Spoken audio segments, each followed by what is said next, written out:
ঘটনাটি প্রায় ৩ বছর আগের। আমি মাঝে মাঝে যশোরের রেল স্টেশনে যেতাম, সেখানে ঘুরতে যেতাম। এমন এক শুক্রবার বিকেলে গিয়ে দেখি স্টেশনে একটা মালগাড়ি দাঁড়িয়ে আছে। সেটি খুলনা থেকে ছেড়ে এসেছে। অনেক সময় হাঁটার পর মালগাড়ির শেষ বগিতে গিয়ে দেখি একজন বসে আছেন। অনেকে জানেন মালগাড়িতে শেষ বগিতে মাস্টার থাকায় সেখানে ছোট বগি থাকে। ওনার কাছে যাওয়ার পর আমার পরিচয় দিয়ে বলি আমার জেলার বাড়ি ফরিদপুর। আগ্রহ খুঁজে পেয়ে অনেক আলাপ করলাম। এক পর্যায়ে আমি তাকে জিজ্ঞাসা করি আপনার কোনো ভয়ের ঘটনা আছে কিনা। উত্তর না দিয়ে অন্য কথা বলল। আমি আবার জিজ্ঞেস করাতে উনি বললেন বাদ দাও সব। তারপর তাকে অনেক অনুরোধ করি। এবার তিনি রাজি হলেন।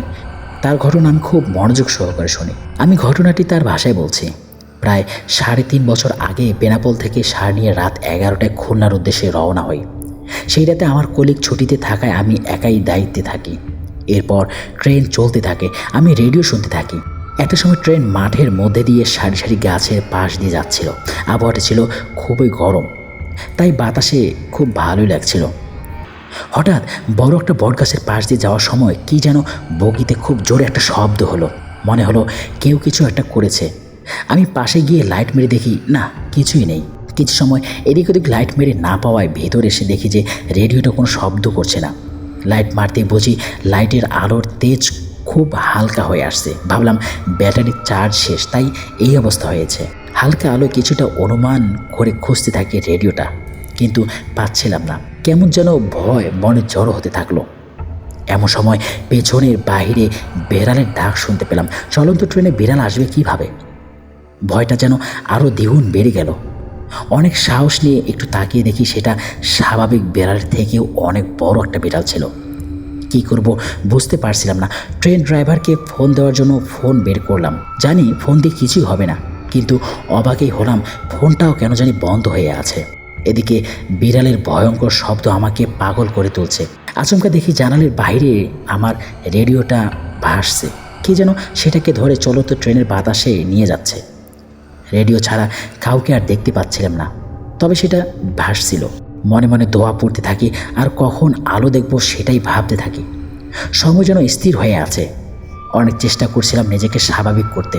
এবার অনেকগুলো বেড়ার ডাক শুনতে পাচ্ছি। আমি ভয়ে বগির রুমের এক কোণায় জড়ো হয়ে বসে আছি। খুব জোরে ট্রেনের বগিতে কে যেন থাবা দিয়ে যাচ্ছে। বাইরে বিকট শব্দ হচ্ছে, অনেকগুলো পায়ের আওয়াজ শুনতে পাচ্ছি। বাইরের দিকে ঘাড় ঘোরাতেই চাঁদের হালকা আলোতে দেখি অনেক বিড়াল আমার দিকেই এগিয়ে আসছে। মুখ দিয়ে চিৎকার বের হয় না। বড় একটা বিড়াল আমার সামনে এসে চিৎকার করছে অনবরত। আমি উঠে দাঁড়াতে যাচ্ছি, কিন্তু পারছিলাম না। অনুভব করি আমার গায়ে লোমশ একটা হাতের ছোঁয়া। আমার ঘাড় সোজা করতেই দেখি শুধু দাঁতের পাটি আর চুল ছাড়া কিছু নেই। এমন একটি সাদা কালো অবয়ব আমার সামনে দাঁড়িয়ে আছে, আর মনে হয় সেই হাত আমি ধরে ফেলি। সাথে সাথে প্রচণ্ড জোরে একটা চর আমার গালে অনুভব করি। আমি সাথে সাথে সেন্স হারিয়ে ফেলি। এরপর আমার কিছুই মনে নেই। পরের দিন যখন আমার সেন্স ফেরে তখন দেখি নোয়াপাড়ার স্টেশনের লোকেরা আমার মাথায় পানি ঢালছে। আমার বাম কানে এখনও আমি কম শুনি। আর রেডিও, মোবাইল, লাইট কিছু খুঁজে পাওয়া যায়নি।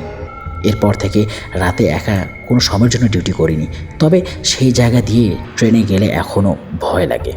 এই ছিল ছোট্ট একটি ঘটনা। যদি ভালো লেগে থাকে তাহলে অবশ্যই লাইক করবেন, কমেন্ট করবেন এবং শেয়ার করবেন। আপনারা যদি এই চ্যানেলে নতুন হয়ে থাকেন তাহলে অবশ্যই চ্যানেলটিকে সাবস্ক্রাইব করবেন। নতুন ঘটনা শোনার আমন্ত্রণ জানিয়ে আমি এখানেই বিদায় নিচ্ছি।